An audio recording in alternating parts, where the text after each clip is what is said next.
चलो भाई, let's start now. We're starting the banking law. Go to chapter number 9.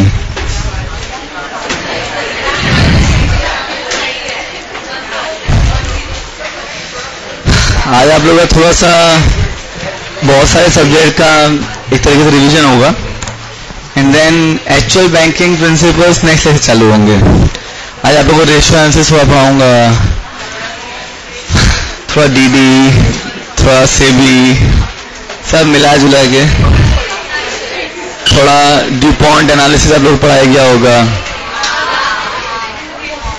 आप लोगों को एफएम में एक मॉडल पढ़ाया गया होगा, ड्यूपॉन्ट मॉडल. वो एक यूएससी कंपनी थी ड्यूपॉन्ट. चलिए चैप्टर नंबर 9 पे आइए.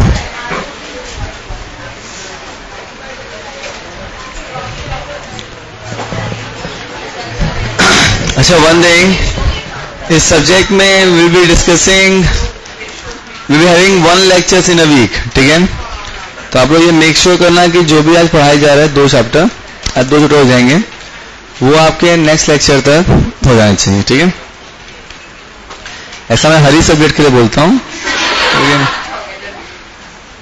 लेकिन ये जो आप पढ़ लेना.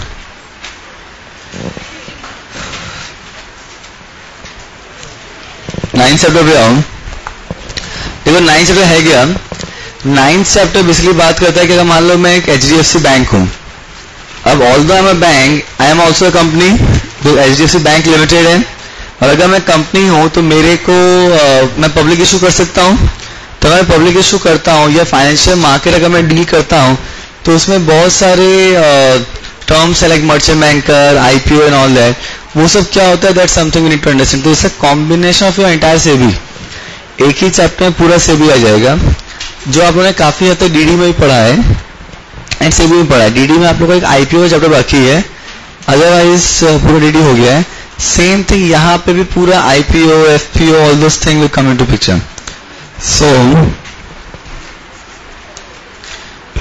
इसमें 2-3 चीजें रीड कर लो.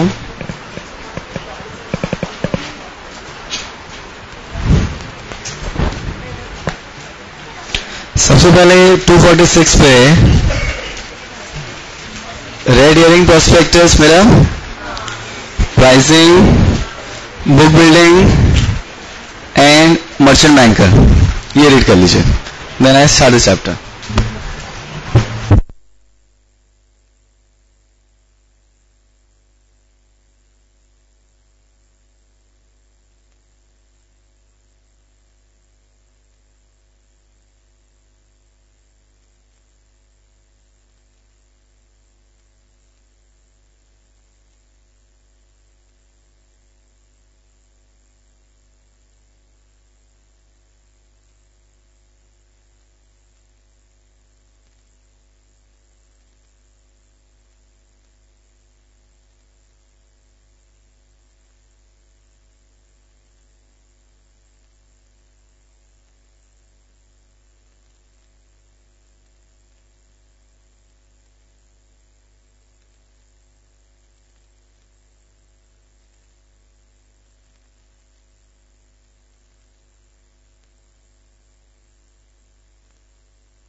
चलो करें, समझाइए, सेम सेबी वाला कॉन्सेप्ट है ये।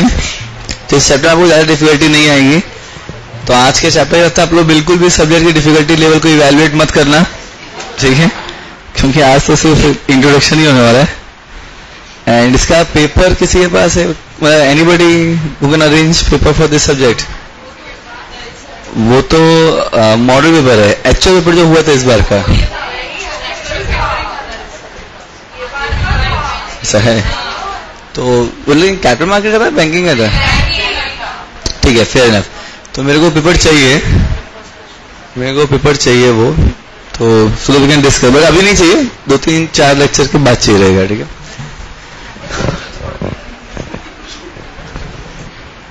चैप्टर 9 है ना, देखिए यहाँ पे चैप्टर 9 में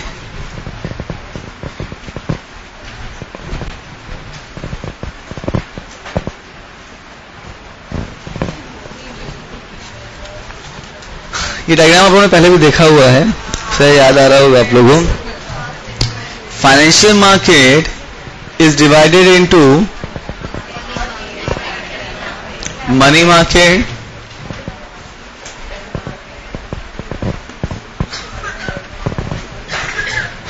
कैपिटल मार्केट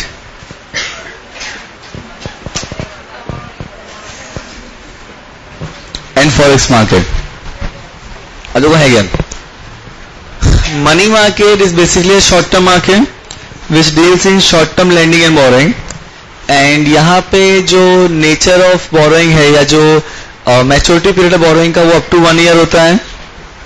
major borrower जो है वो गवर्नमेंट ऑफ इंडिया है through Reserve Bank of India, and major lender जो है दैट इज बैंक्स।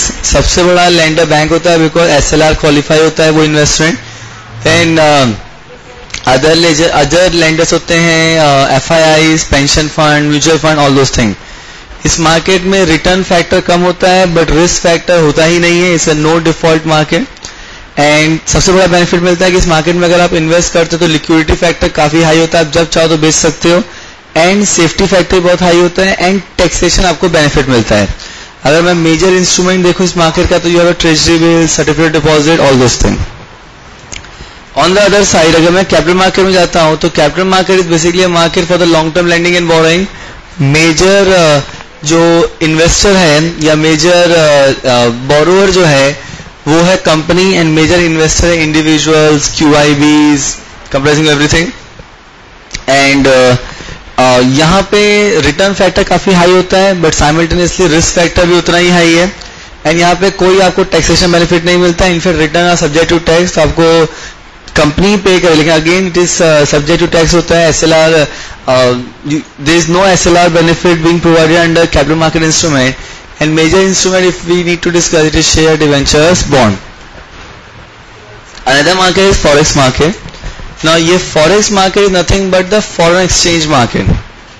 अभी है क्या, आज अगर इंडिया में $1 ₹60 का चल रहा है तो जरूरी थोड़ी ना कि दुनिया में हर कंट्री में $1 60 का ही चले। You may have a different rate, तो आप एक कंट्री में एक करेंसी को परचेज करते हो और दूसरी कंट्री में उसको सेल कर देते हो, this is called forex market. तो buying currency in one market and selling another market is called forex market. तो यहाँ पे foreign exchange market again very important market. General market में या फॉरेक्स मार्केट में जनरली डील करता है वो होता है bank. Banks are the major players in the forex market because they are the basic entities जो बल्क में फॉरेन एक्सचेंज को परचेज करता है और सेल करता है। तो ऑथराइज डीलर्स, बैंक, ये लोग फॉरेक्स मार्केट में एक्टिवली ऑपरेट करते हैं। अब आते हैं कैपिटल मार्केट में। Capital market is further divided in 2 part.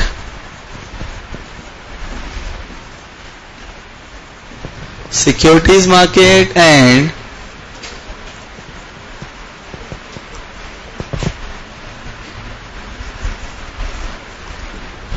other instrument market. Now other instrument market में you can have a commodity market,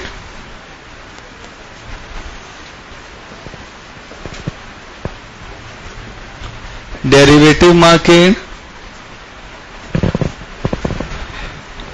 etc etc. Now there is something called commodity. आप लोगों को ये पढ़ा दिया गया है, डेरिवेटिव्स पढ़ा दिया गया है और फॉरेक्स. ओके, आप लोग एफएम में चैप्टर्स आएंगे forex and derivative. Commodity market क्या होता है आप लोगों ने देखा होगा. स्टॉक एक्सचेंज के कोई भी मार्केट ओरिएंटेड वेबसाइट देखोगे, CNBC या कोई भी ऐसा, तो उसमें नीचे ना ऐसे शेयर्स के प्राइस पे कमोडिटी प्राइस लिखे होते हैं, dollar, rice, oil, all that. Commodity market में आप क्या करते हो, कमोडिटी को परचेज और सेल करते हो. इसमें आपकी कमोडिटी यहाँ पे घर पे आती नहीं है, सिर्फ डिफरेंस वैल्यू को सेटल कर देते हैं. मान लो आज मैंने 100 किलो गोल्ड परचेज किया, तो मेरे को आज 100 किलो गोल्ड का भाव पे नहीं करना है. मैं एक एग्रीमेंट में एंटर करूंगा कि मैं 100 किलो का गोल्ड का भाव इस प्राइस पे ले रहा हूं और मैं फ्यूचर मेरा एक्सपेक्टेड प्राइस है कि भाव बढ़ेगा. तो जो भी मैंने 3 महीने का, अगर आप लोग को एग्जीक्यूटिव में आप लोग को डेरिवेटिव पढ़ाया था, futures and option, very similar to that, कि यहाँ पे आप क्या कर रहे हो, यहाँ पे आप एक एग्रीमेंट में एंटर करते हो कि आज भाव इतना है, 2 महीने के बाद भाव इतना होएगा, ये आपका एक्सपेक्टेशन है. तो 2 लोग आते हैं एग्रीमेंट में, एक होता है बुलिश, दूसरा होता है बेरिश. जिसके एक को लगता है कि भाव बढ़ेगा, दूसरा लगता है भाव कम होगा. Based on their expected price they enter into an agreement.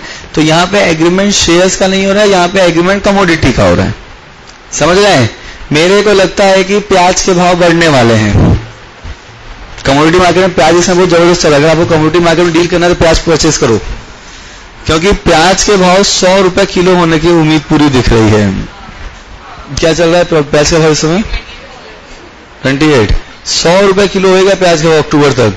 ये 100 रुपीज केजी का भाव है, क्योंकि पंजाब के फार्मर्स ने बोला है कि प्याज की इस बार खेती खराब होने वाली है, तो 100 रुपए भाव चलेगा. या ईरान इराक में इस समय बवाल चल रहा है, मालूम है ना, इराक में मिलिटेंट्स ने उनका, तो वहां पे कल मुकेश अंबानी का स्टेटमेंट आया कि because of this crisis oil prices ऊपर आने वाले हैं. तो इसका मतलब क्या हुआ कि अगर मैं आज कमोडिटी मार्केट में डील करूं, मैं प्याज परचेज करूं 100 किलो, ठीक है, आज के भाव पे, बिकॉज मेरे को लगता है फ्यूचर भाव 100 रुपये होने वाला है, तो मैं 28 के भाव पे 100 किलो प्याज परचेज कर लो. तो प्याज लेके घर पे रखनी नहीं है, 3 महीने के बाद, 6 महीने के बाद जो भाव चलेगा उस पर रिवर्स कर लो. ये कमोडिटी मार्केट है, ठीक है. जैसे एक बार आप लोग, पता नहीं आप लोगों को मालूम है नहीं, नमक का भाव एक बार ना बहुत जबरदस्त बढ़ा था. जो टाटा नमक जो 7 रुपए किलो आता था ना, वो खुद 70 रुपए किलो, 80 रुपए किलो है. मैंने खुद परचेज किया 10 पैकेट, क्योंकि एकाएक ये स्टेटमेंट आया, मतलब ये ब्लैक मार्केटिंग का कॉन्सेप्ट है यार, सीधी बात. एकाएक ये हुआ कि नमक खत्म होने वाला है. अब नमक के बिना तो काम होने वाला नहीं है सॉल्ट का, तो वहां पे लोगों ने स्टार्ट होर्डिंग करना चालू कर दिया. तो जो जिन दुकानदार के पास था वो 7 रुपए नहीं 20 रुपए किलो, तो प्रॉब्लम हाथ दे दो, तो 20 में गया हुए 25 रुपए kilo.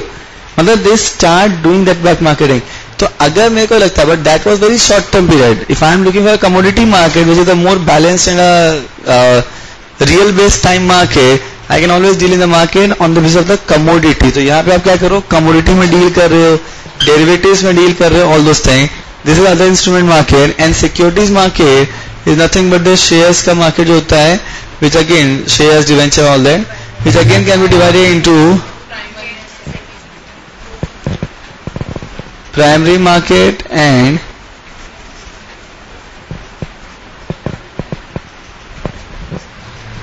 secondary market. Primary market is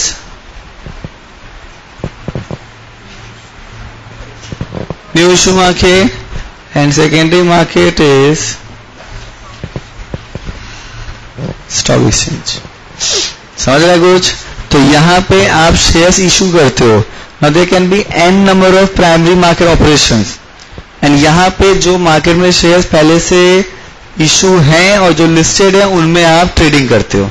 तो इस मार्केट में it is a company to investor directly. तो इन्वेस्टर कंपनी को फंड देता है और कंपनी इन्वेस्टर को shares, and because of that share capital increases. इस मार्केट में it's an investor to investor market. यहाँ पे मार्केट में कंपनी शेयर्स नहीं देता, through intermediaries investor to investor market होता है. यहाँ पे शेयर कैपिटल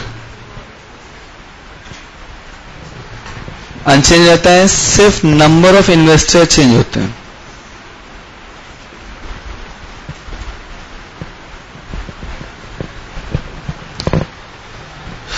यहां तक पक्का? कोई डाउट? एकदम समझ में आ गया? ये अगेन आपका एग्जीक्यूटिव का और डीडी का पढ़ा हुआ कॉन्सेप्ट है, तो उतनी डिफिकल्टी लेवल नहीं आना चाहिए, लेकिन तो भी जहां डाउट हो वहां पूछो। इनको बुलाओ। बॉर्न ग्रीन, बॉर्न ग्रीन, समझा आपको? It's a first lecture today. आप लास्ट लेक्चर में आए थे? फर्स्ट लेक्चर है ना आपने, and you are not taken any other subject? कौन सा? लास्ट लेक्चर में थे आप? कल थे आप?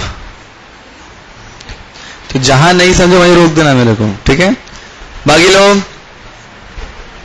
पूरा चले आगे, लिख लिया ये? तो लिख लो भाई।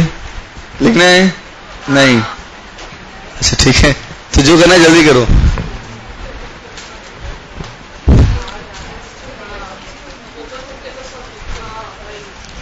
ओपन बुक मालूम है ना, क्या सिर्फ मॉड्यूल लेके जाना होता है? क्या बात कर रहे हो? यू नो आईएम्स में क्या होता है, IIMs is also an open book examination. हाँ, झोला भर के ले जा चलेगा।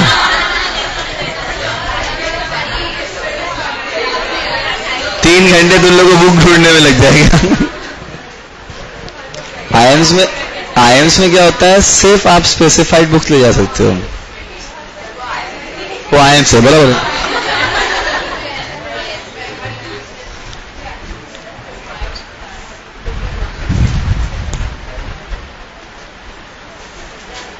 चलें चालू करें? जल्दी करो यार।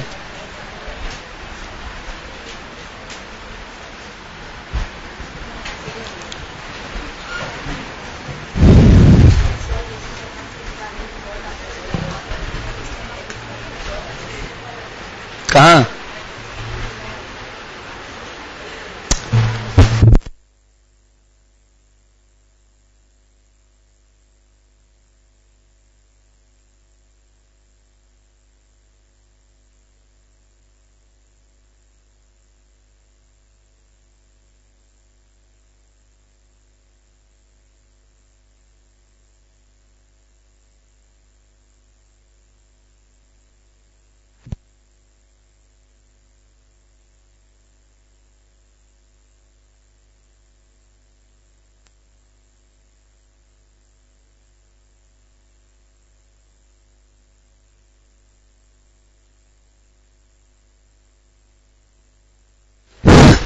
चालू करें?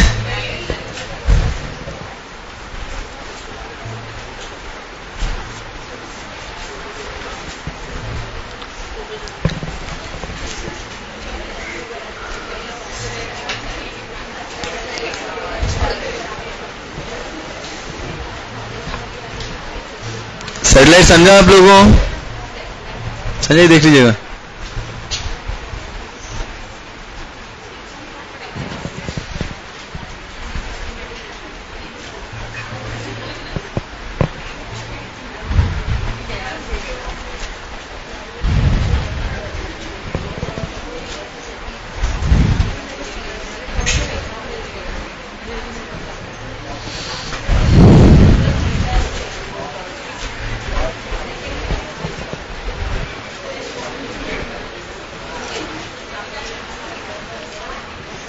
कैसे कैसे हो गया आप लोगों का? देखिए यहां पे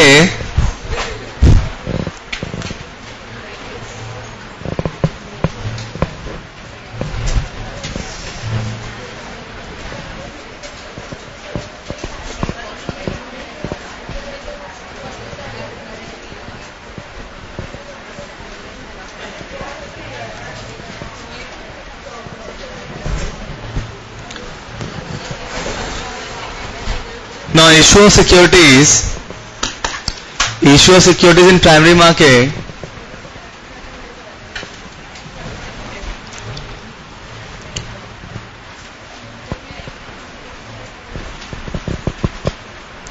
कई बार बनाया हुआ डायग्राम है। पब्लिक इशू याद आ रहा है कुछ? Right issue, bonus issue and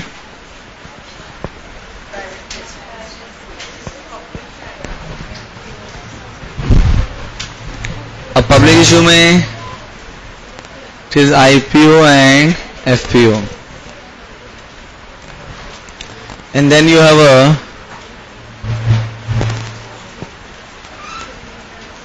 new issue of securities and offer for sale.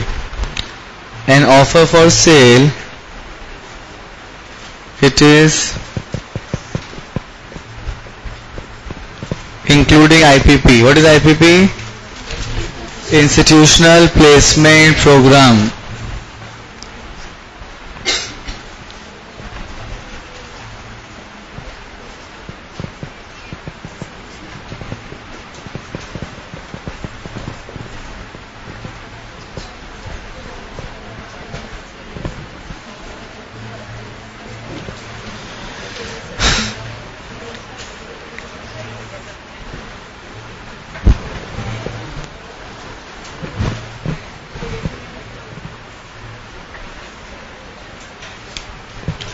अभी right issue nothing but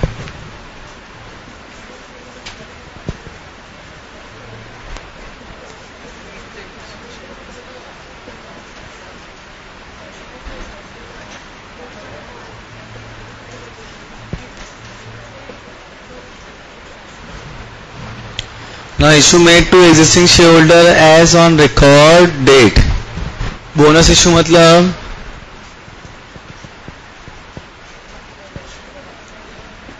capitalization of profit.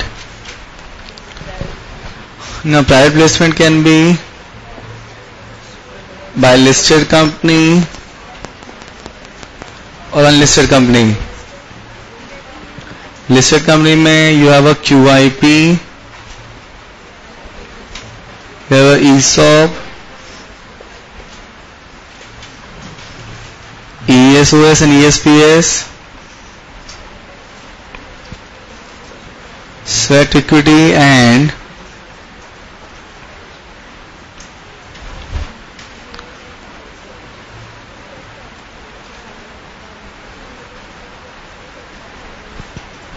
preferential allotment.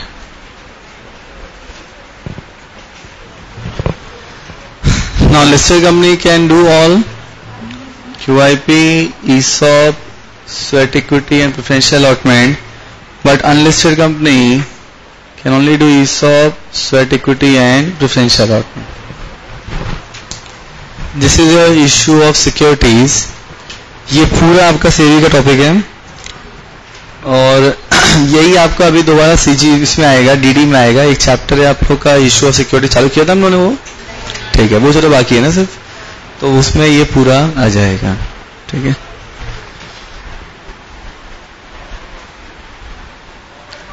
Offer for cell का मतलब होता है कि आप जो आपके एग्जिस्टिंग शेयर होल्डर हैं उन्हीं में से एक क्लास ऑफ शेयर होल्डर आप कुछ शेयर्स लेते हो और वही शेयर्स पब्लिक को दे देते हो और वहां पे you do public issue by that particular mode. Example, ये रहा साइन, ये रहा sign,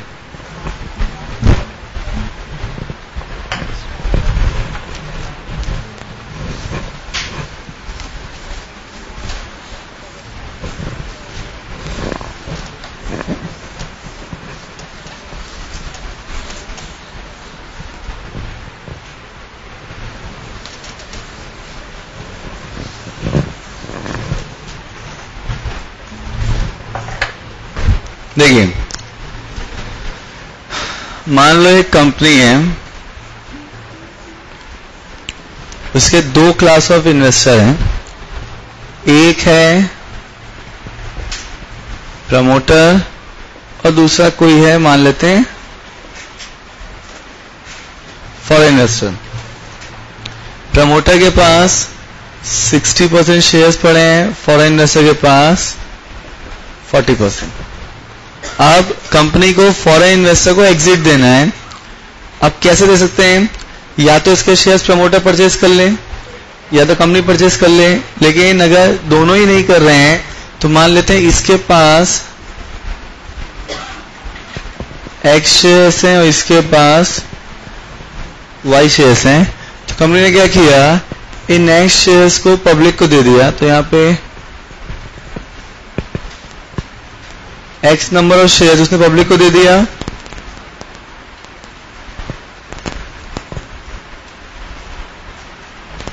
by doing public issue, और पब्लिक इशू करके पब्लिक ने यहां पे कंपनी को फंड दिया होगा।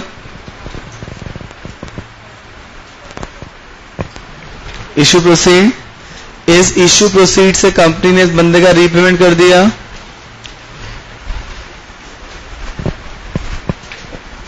तो repayment of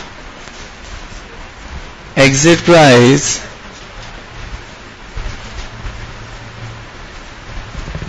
out of issue proceed. तो ये बंदा पिक्चर से बाहर, और because of this public issue ये X शेयर्स जो हैं ये लिस्ट हो जाएंगे।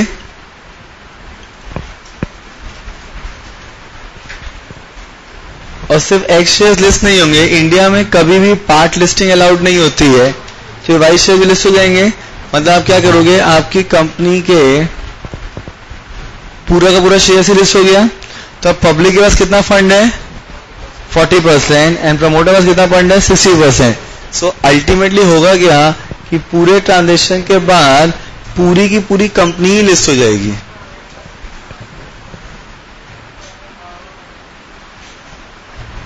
Now this is your listing of company. Clear? तो आप एक क्लास ऑफ इन्वेस्टर शेयर्स लेते हो और उसको पब्लिक को दे देते हो, पब्लिक से जो पैसा आता है उससे इन्वेस्टर का पेमेंट कर देते हो एंड पूरी की पूरी कंपनी लिस्ट हो जाती है। This is called offer for cell.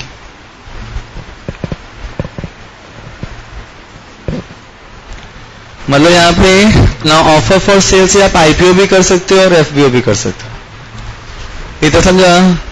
पक्का? गुड। नेक्स्ट बोलो।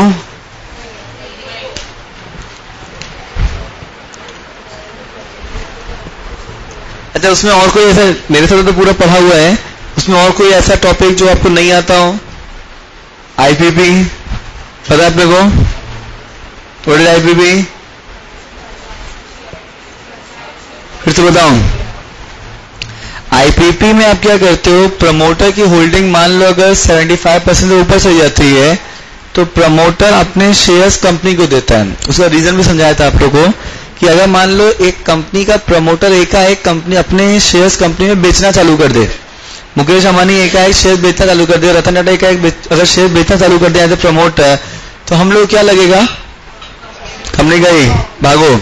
तो वहां पर अगर आप लोगों ने भागो वाला कॉन्सेप्ट आ गया मार्केट में तो पूरी की पूरी कंपनी घुस जाएगी अंदर।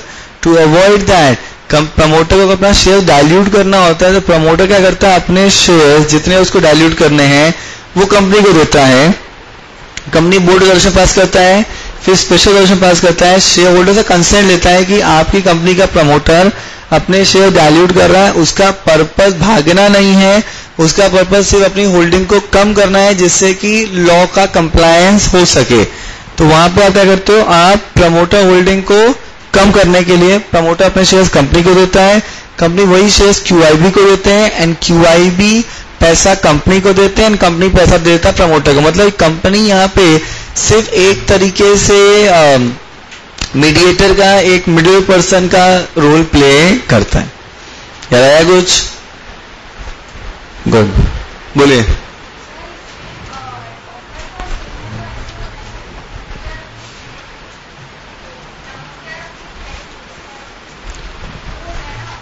प्रमोटर अपने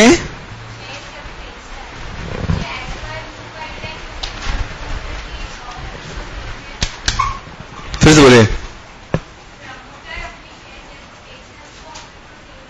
नॉट नेसेसरी प्रमोटर, आप किसी भी क्लास ऑफ इन्वेस्टर शेयर्स अगर ले लो और उसको पब्लिक को दे दो, then it can be offer for cell.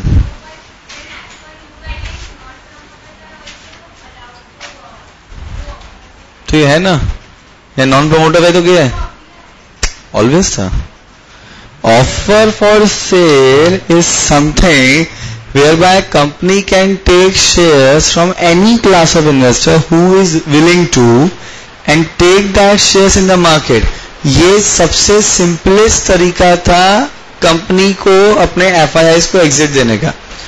जब भी हम लोग FDI करते हैं ना, फॉरेन डायरेक्ट इन्वेस्टमेंट, तो यहाँ पे जो फॉरेन इन्वेस्टर होता था उसको एग्जिट कैसे देते, तो आपको एक JV एग्रीमेंट में लिखना होता था कि हम एग्जिट मोड कैसे करेंगे. तो one of the exit mode was public issue. तो पब्लिक इशू में करते क्या था कि वही जो फॉरेन इन्वेस्टर शेयर्स होते थे उसको लेते थे और उसी को मार्केट में निकाल देते थे. That was called offer for cell. 13 act का इसका कोई रिलेशन नहीं है, because it is privilege since ages. समझा?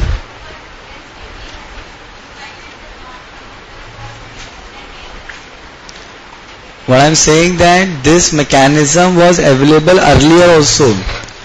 This is just a guidelines, but this is one of the exit mechanism which was prevailing in market before also, because that is the simplest way.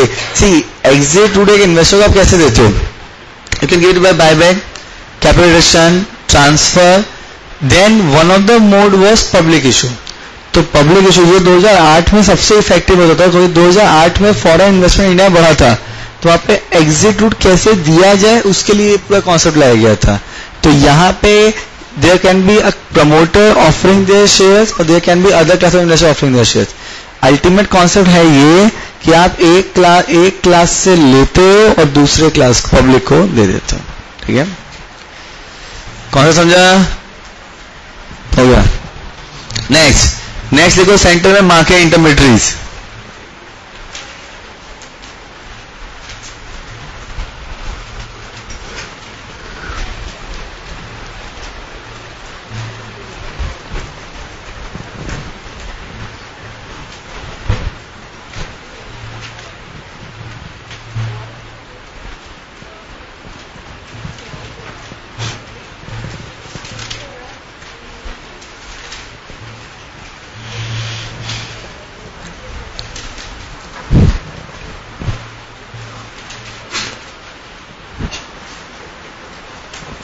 चालू करें.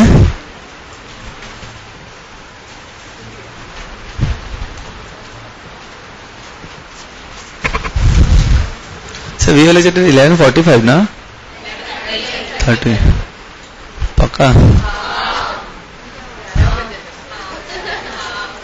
I think 45 है ना, पक्का? ठीक है, तो मेरे को लगता है हम लोग थर्ड चैप्टर पे भी आज मूव कर पाएंगे. दो ब्रेक छोड़ो ना यार, क्या चालू हुआ नहीं ब्रेक भी सोचने लगे. चलिए, सेंटर में लिखो मार्केट इंटरमीडिएटरीज. सेंटर में लिखो मार्केट इंटरमीडिएट. नेक्स्ट टॉपिक,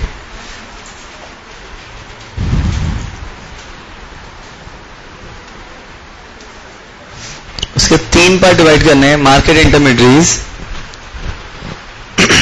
उसके 3 पार्ट डिवाइड करो. एक तरफ लिखो प्राइमरी मार्केट इंटरमीडिएटरीज,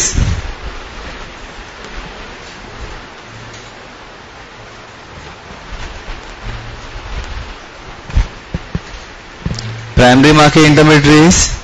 अब प्राइमरी मार्केट इंटरमीडिएटरीज के अंडर लिखो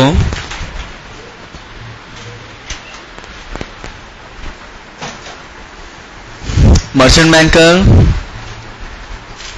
हेलो ना, मर्चेंट बैंकर ब्रैकेट में लिख दो BRLM.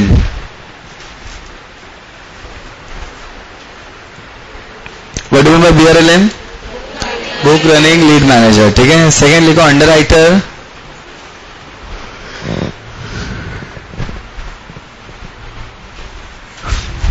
अंडरराइटर ब्रैकेट में लिखो सिंडिकेट मेंबर.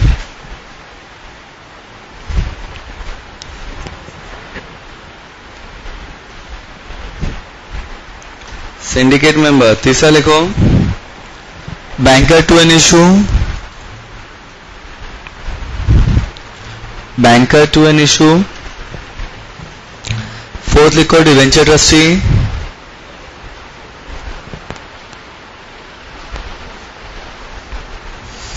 Debenture trustee.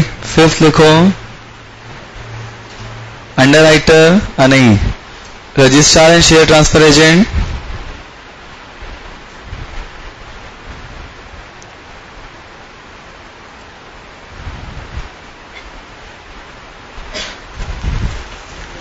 हो गया. These are the primary these are the basic primary market intermediaries. ठीक है. अब सेकेंड लिखो, secondary market intermediates.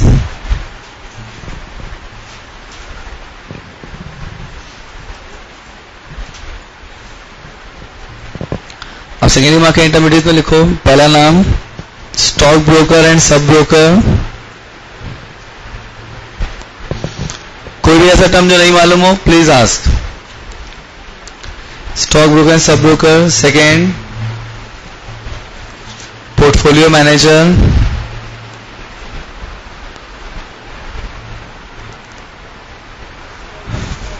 Third FII foreign institutional investor. Fourth custodian.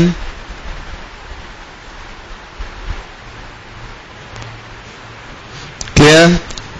अब थर्ड सेगमेंट में आओ, वहां लिखो अदर इंटरमीडिएट्स या अदर, हाँ ठीक है, other intermediates.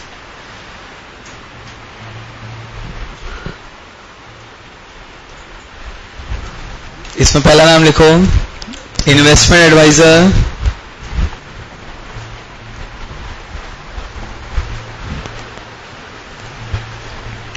Second depository. Third depository participant.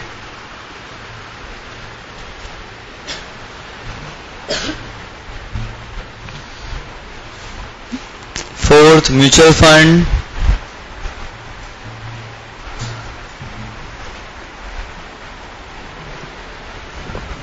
Fifth venture capital fund.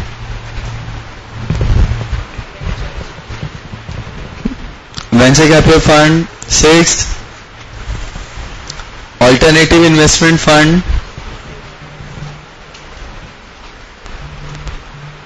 Next foreign venture capital investor FVCI. Next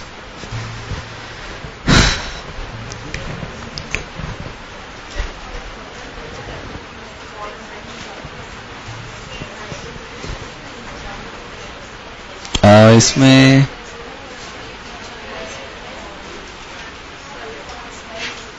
then KYC registration agency. मालूम क्या बोलते हैं इसको? KRA. KYC registration agency. KYC registration agency bracket में दो KRA. ठीक है. ऐसे काफी, इसके अलावा और भी बहुत सारे हो सकते हैं, but these are the major players in the market. इसमें कौन सा पॉइंट नहीं मालूम?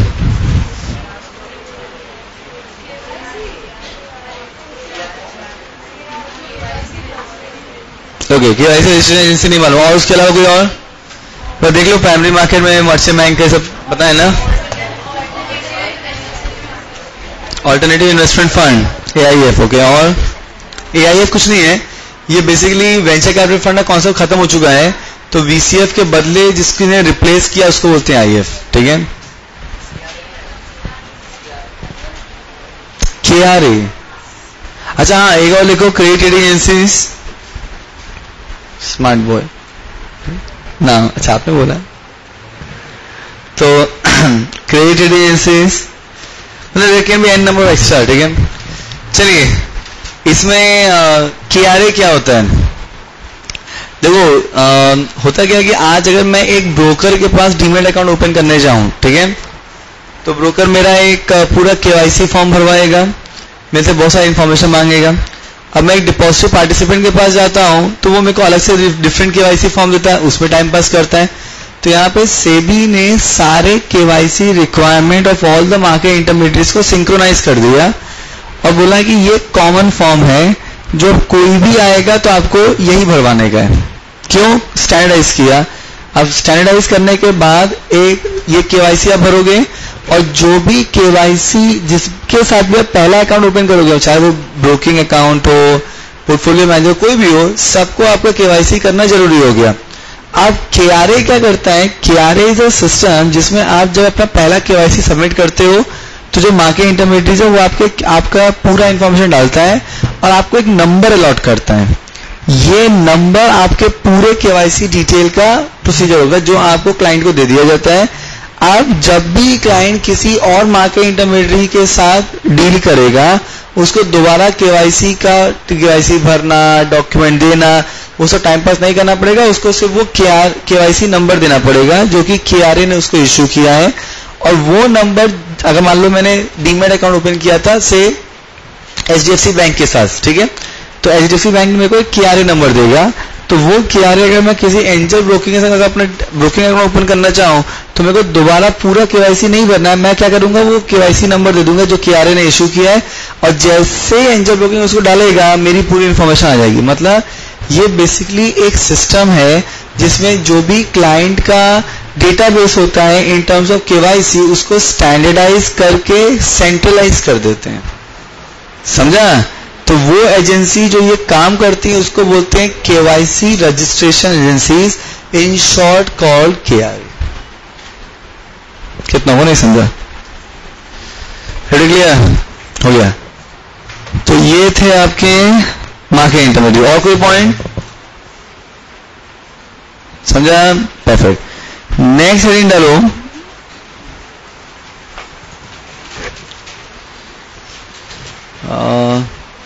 Types of investor.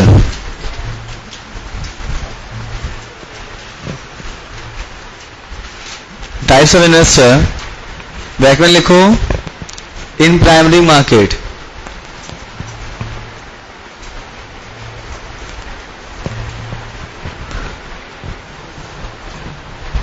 In primary market, clear? अब प्राइमरी मार्केट में 3 तरीके के इन्वेस्टर होते हैं। एक तरफ लिखो QIB, qualified institutional buyer, full form लिख लो, क्वालिफाइड इंस्टीट्यूशनल बायर,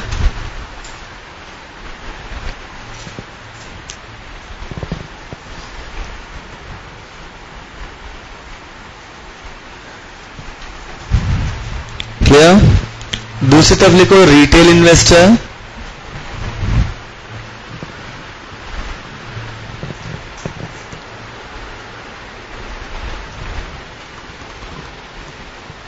तीसरी तरफ लिखो non institutional investor. Non institutional investor, समझ रहे हैं? अब QIB के अंदर नाम लिखो,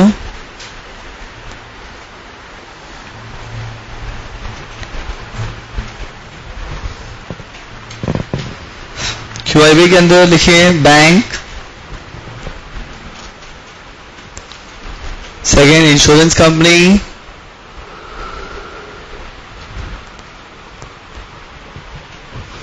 mutual fund,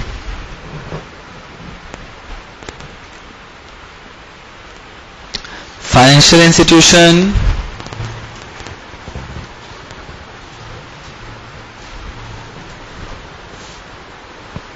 public financial institution,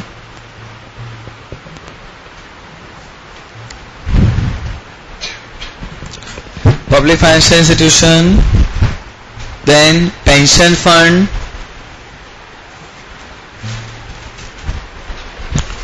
provident fund,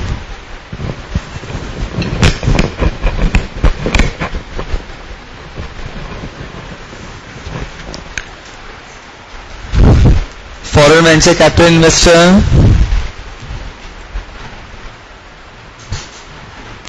foreign venture capital investor FVCI,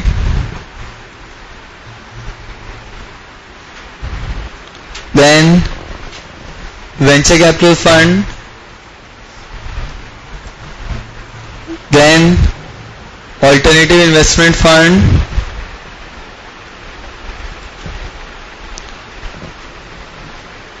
then housing finance corporation,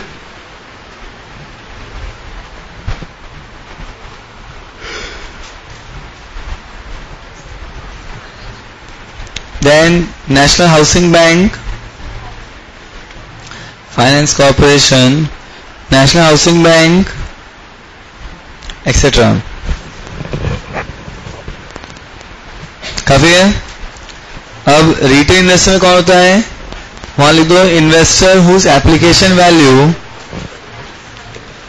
retail investor का है, वहां लिख दो investor whose application value,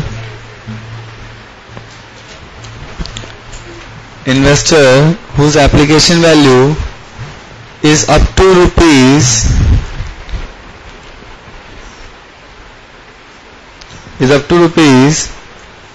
2 lakhs.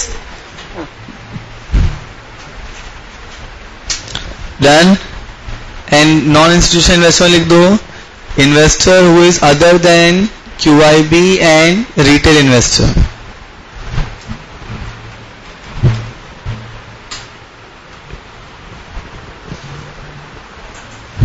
क्या सीन है?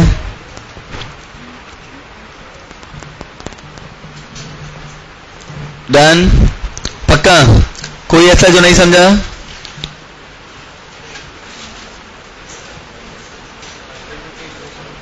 हाँ जी, अभी बोला था ना हम लोगों ने, वीसीएफ है, वीसीएफ कॉन्सेप्ट एलिमिनेट हो गया है, तो वीसीएफ कॉन्सेप्ट के बदले वो बंदे जो नए बिजनेस में इन्वेस्ट करते हैं उसको बोलते हैं ऑल्टरनेटिव इन्वेस्टमेंट फंड। ठीक है,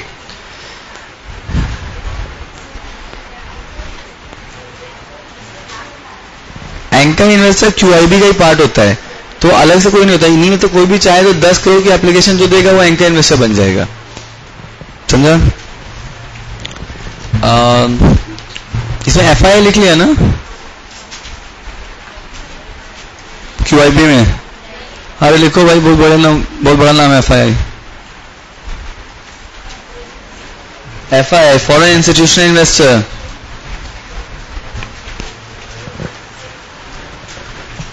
एक और लिखो क्वालिफाइड फॉरेन इन्वेस्टर,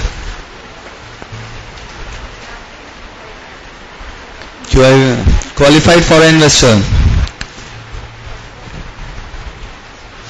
अच्छा क्यूआईबी जो है ना वो किसी भी क्लास में आ सकता है, इसलिए वो सिर्फ यहाँ पे रहे जरूरी नहीं, तो आप नोट करके लिखना QIB have been introduced as a new class of as a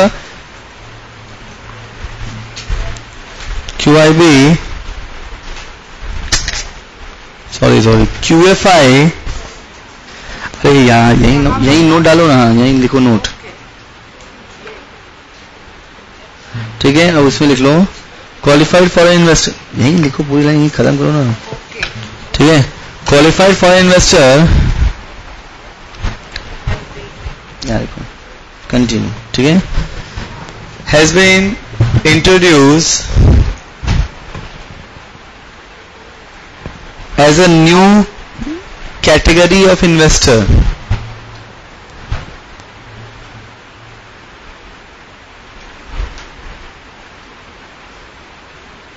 forming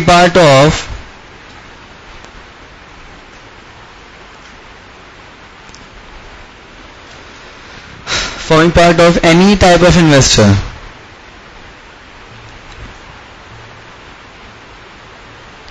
तो ये नहीं क्यों लिखा, यही लिख देते ना, पूरे में आ जाता। अभी लग रहा है कि साला इसका ही पार्ट है, तीनों में समझ रहे हैं? अब आपने कितना हो ये QFI नहीं मालूम? QFI क्या होता है? QFI वो इन्वेस्टर होता है, वो फॉरेन इन्वेस्टर, मतलब QFI की डेफिनेशन ऐसी होती है क्वालिफाइड फॉरेन इन्वेस्टर की, दैट QFI इज नॉट, एक काम करो हेडिंग लिखो क्वालिफाइड फॉरेन इन्वेस्टर, याद तुम लोगों को जो रहता नहीं है, किया था मालूम है? QFI को 3 पार्ट डिवाइड करो, वहां पे लिखो क्लियर? फर्स्ट पॉइंट लिखो QFI में, फर्स्ट पॉइंट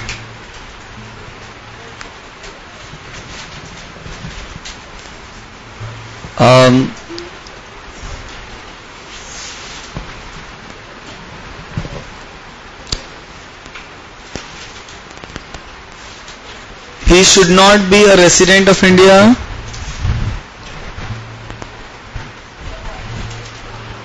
तीन पॉइंट लिखो QFI में, he should not be a resident of India, QFI not QIF,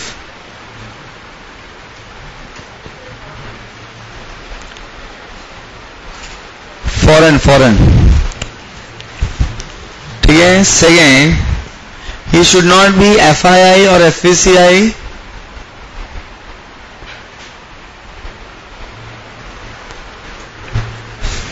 Should not be FII or FVCI. And third, he should be resident of a country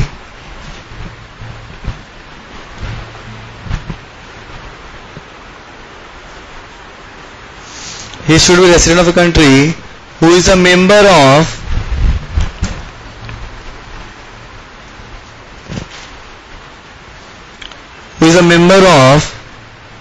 FATF,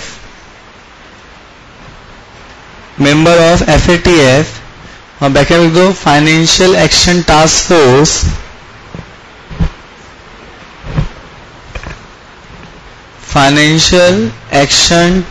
force, back close, और IOSCO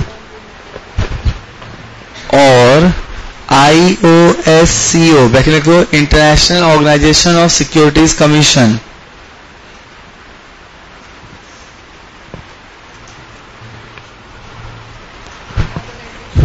securities commission मतलब समझा?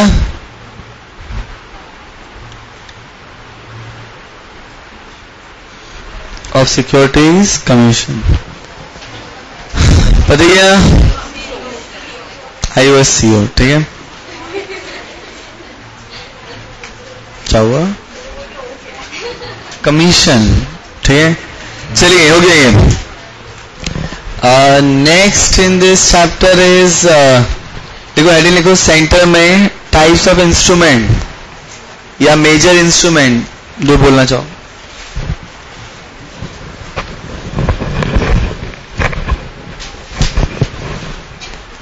Types of instrument दो part divide करो, money market and capital market instrument. Money market instrument, capital market instrument.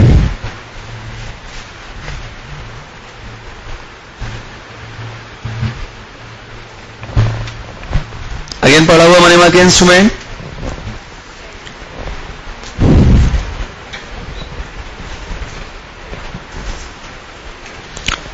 Money market instrument में लिखो treasury bill, जो नहीं समझे पूछो. Treasury bill, certificate of deposit, second certificate of deposit,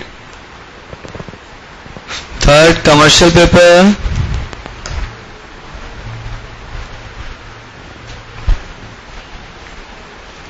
government securities,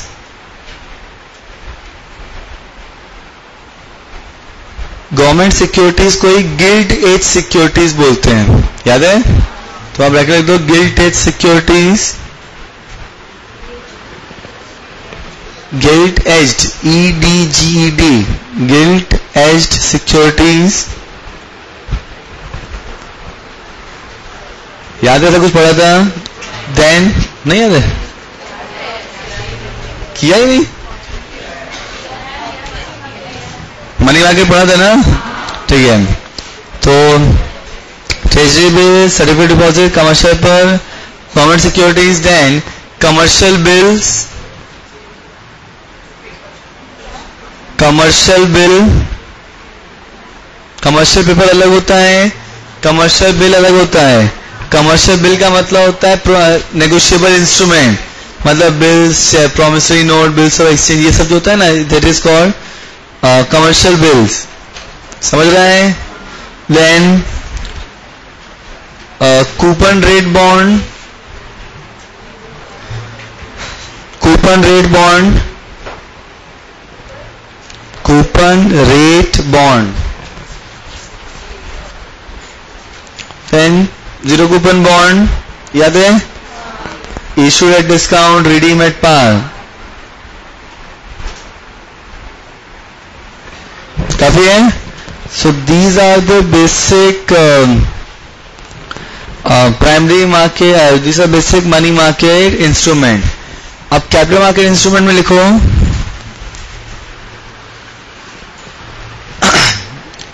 दो बार divide कर दो. क्या हुआ? दो बार डिवाइड करो, एक तरफ लिखो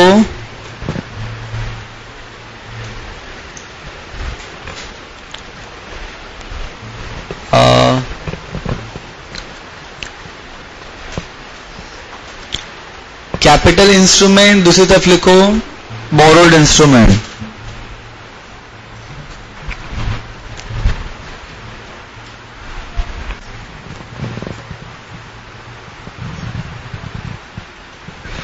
अब कैपिटल इंस्ट्रूमेंट दो बार डिवाइड करो, क्या हो गया? प्लेस कम हो गई? नो प्रॉब्लम, आप लोग मैनेज कर लोगे, इंडियन हो आप लोग. ठीक है, कैपिटल इंस्ट्रूमेंट इसमें लिखो इन इंडिया एंड सेकेंड लिखो outside India. And borrowed instrument को डिवाइड करो, दो पार्ट में लिखो in India outside India.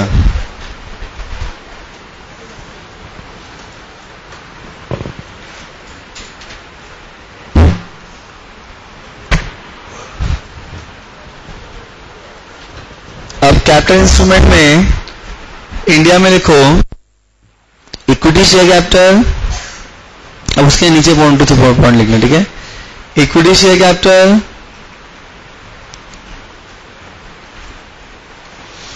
Then preference shares,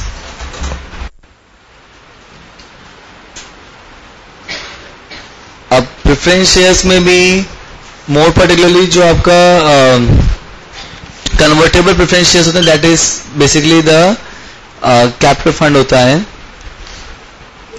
bracket में लिख दो कन्वर्टेबल.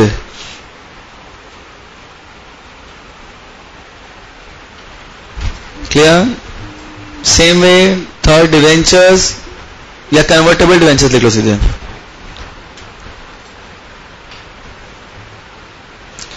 हो गया. अब आउटसाइड इंडिया में लिख दो डीआर, डिपॉजिट, जिसको दो बार डिवाइड कर दो, लिख दो ADR and GDR.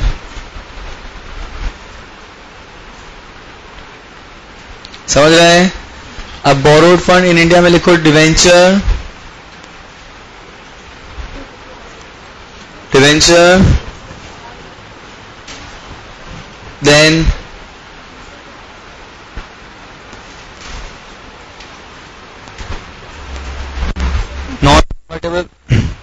Non convertible preference shares,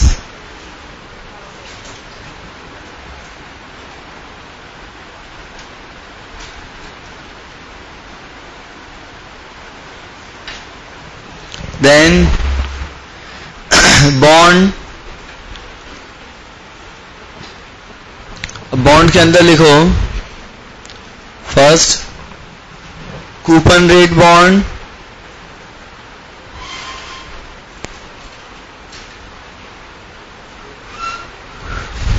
coupon rate bond, then zero coupon bond,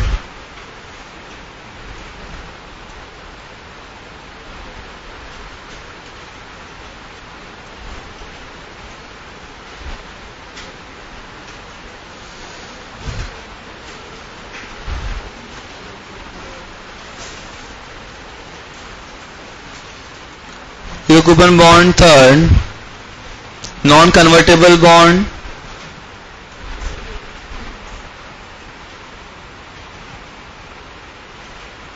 fourth convertible bond,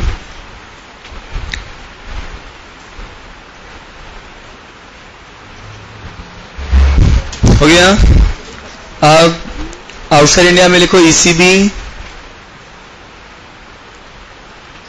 second लिखो एफसीसीबी, थर्ड लिखो ईसीबी नहीं एफसीईबी, फोर्थ लिखो प्रेफरेंस शेयर्स.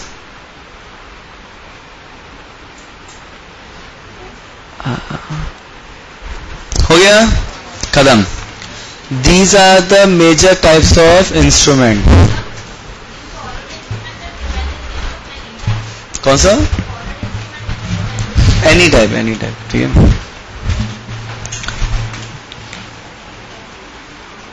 यहां तक कोई डाउट?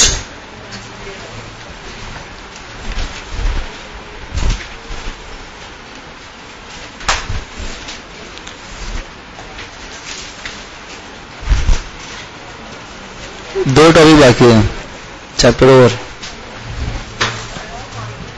हाँ एक मिनट, पहले 247 पे आइए। यहाँ पे एक टॉपिक दिया है इंस्ट्रूमेंट कैपिटल मार्केट में, दिया पढ़ लो इसको, सारे इंस्ट्रूमेंट रीड फास्ट।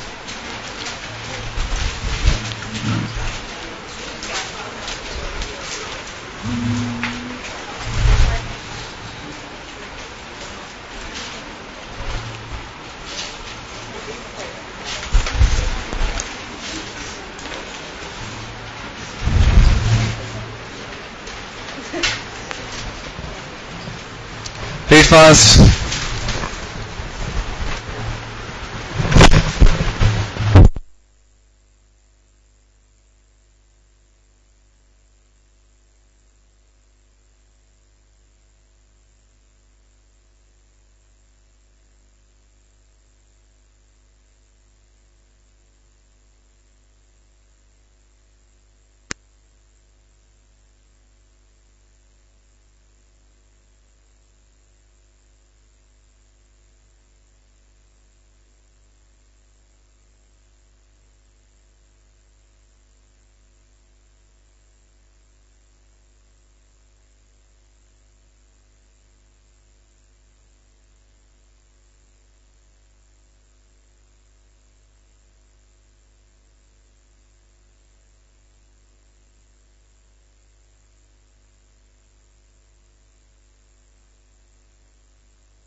हो गया? चलिए रैप अप कर दूं इस चैप्टर को, कर दूं। कोई ऐसा पॉइंट जो नहीं समझा? क्लियर? पक्का समझो? इसमें एक आप लोगों ने सर्टिफिकेट डिपॉजिट पढ़ा, उसमें third last line, second last line पे वहां पे लिखा है it is issued in the form of issuance promissory note. क्या होता है? सर्टिफिकेट डिपॉजिट पढ़ा है आप लोगों ने? उसके सेकंड लास्ट लाइन पे वहां पे क्या लिखा है ना, it is issued in the form of issuance promissory note. मिल गया? What does that mean? पढ़ा हुआ टॉपिक है ना, तभी हालत है।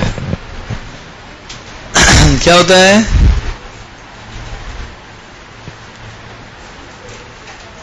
ये पढ़ा है आप लोगों ने? सब मैं ही डाउट निकाल के दूं आप लोगों को?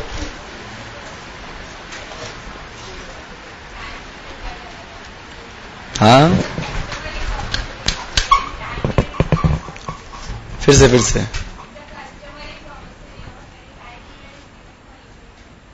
Perfect.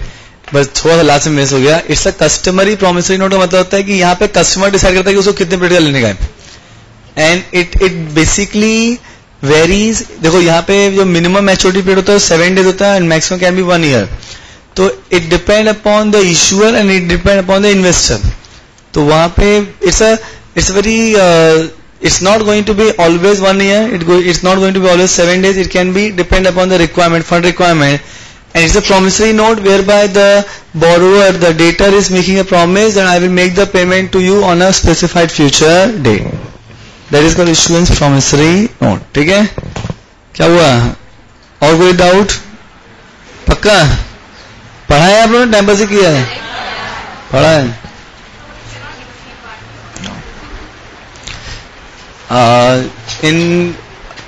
Certificate of deposit is something which is issued by the bank, okay, and for issuing a certificate of deposit you need to have a permission of Reserve Bank of India. So RBI generally 99% cases में does not give permission beyond 1 year. ठीक है?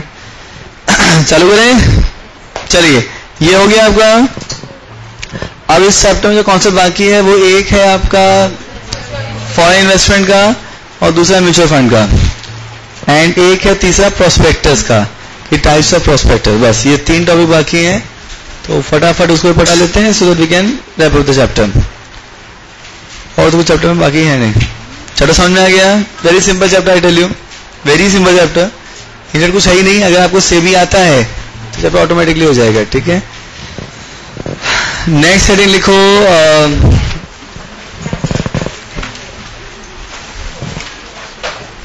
Next heading लिखिए types of prospectus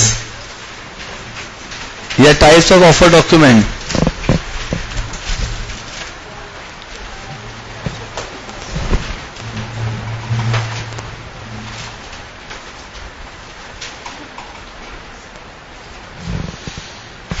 ना types of offer document में 3 में divide करो, public issue, right issue and private placement.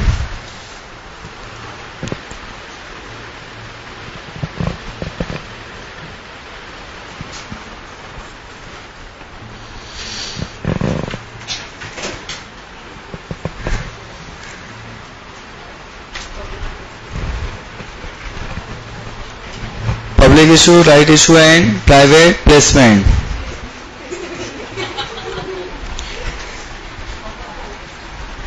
क्या हो गया?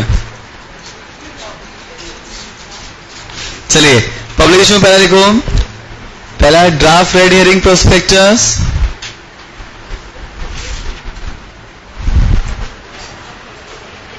Draft red herring prospectus,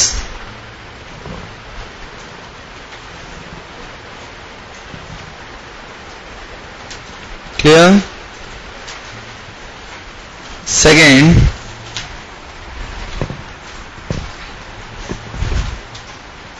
red herring prospectus, RHP and पहला वाला DRHP। Third, book building prospectus,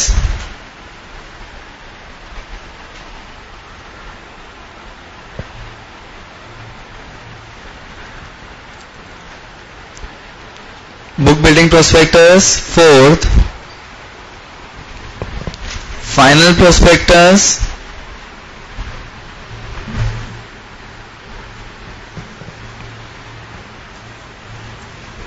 Final prospectus. Fifth,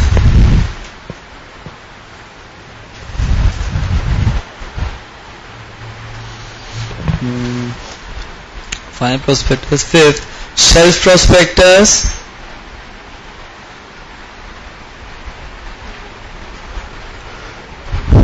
Next, abridged prospectus.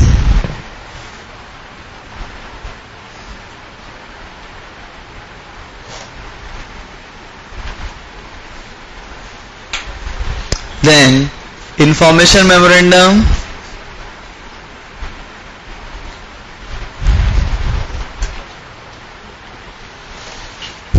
Information memorandum. And last, wrap prospectus. WRAP, wrap prospectus.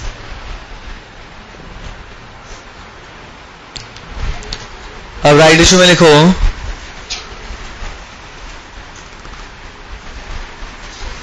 letter of offer,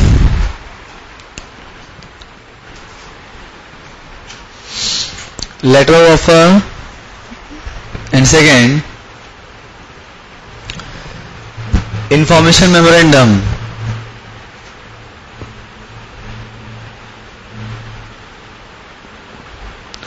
Private placement में लिखो placement document,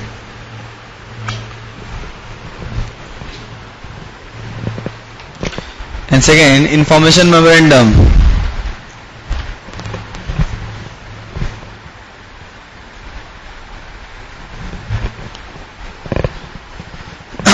हो गया ना? अब इसमें कौन सा प्रोस्पेक्टस नहीं मालूम है? रैप, रैप और अब्रिज्ड.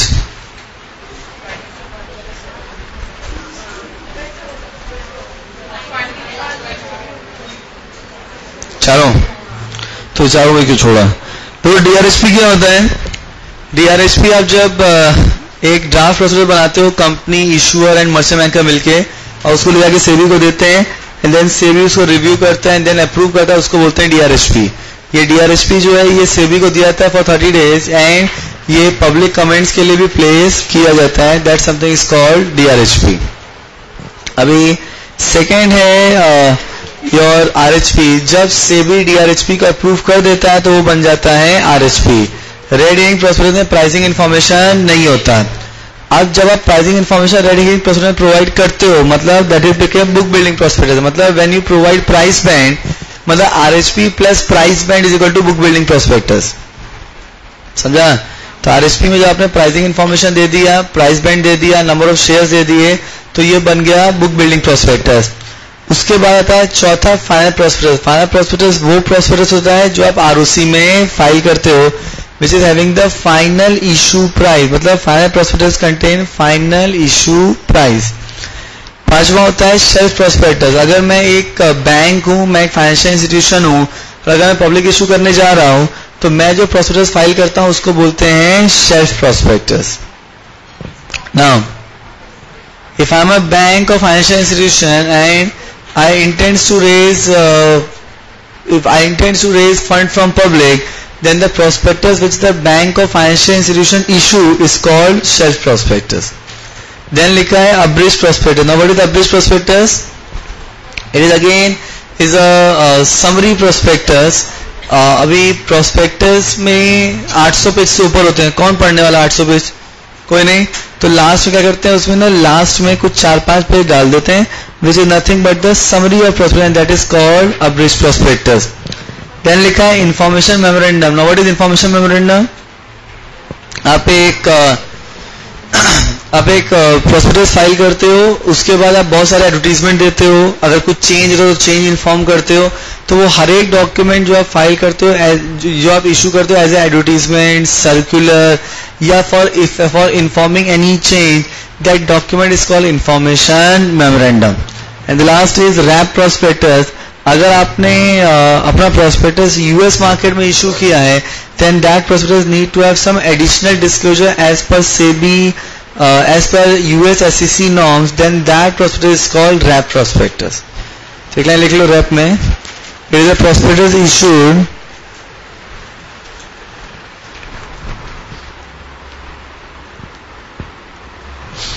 it is a prospectus issued in the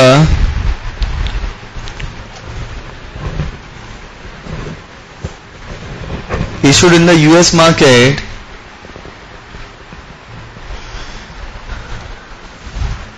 it is a prospectus issued in the US market having additional disclosure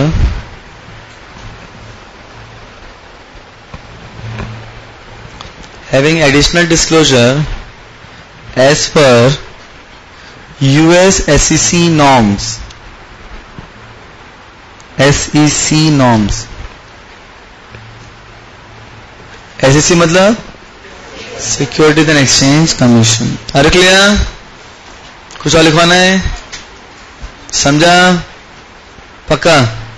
कुछ ये DRHU लिखवाने की जरूरत है मेरे को? समझ गया है? चलो, तो ये हो गया आपका टाइप्स ऑफ प्रोस्पेक्टस. देन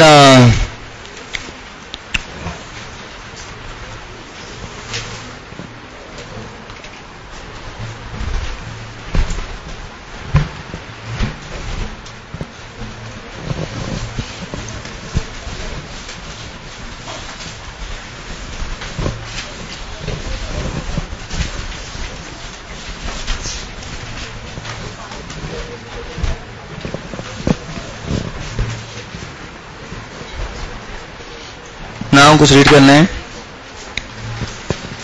खत्म करो चैप्टर कंप्लीट. आज ही यहीं कंप्लीट करा देता मैं तो.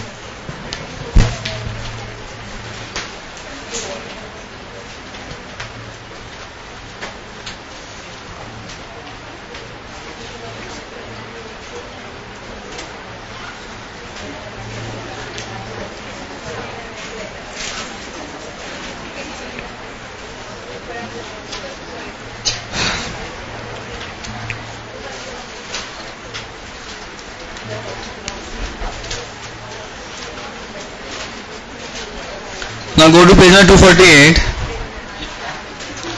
248 पे आओ.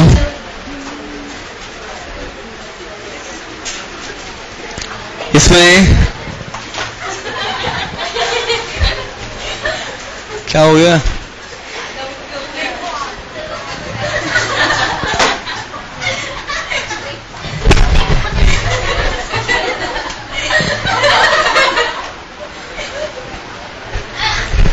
टाइम पास कैसे करें, क्लास से सीखो. कम टू पेज नंबर, अब सब देखेंगे. चलो वापस आओ ना, 248 पे आओ.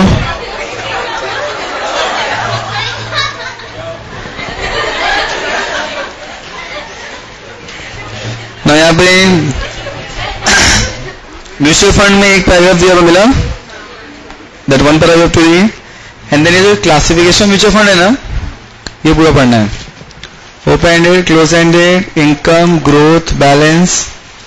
अगर आपको म्यूचुअल फंड याद होगा तो काफी हद तक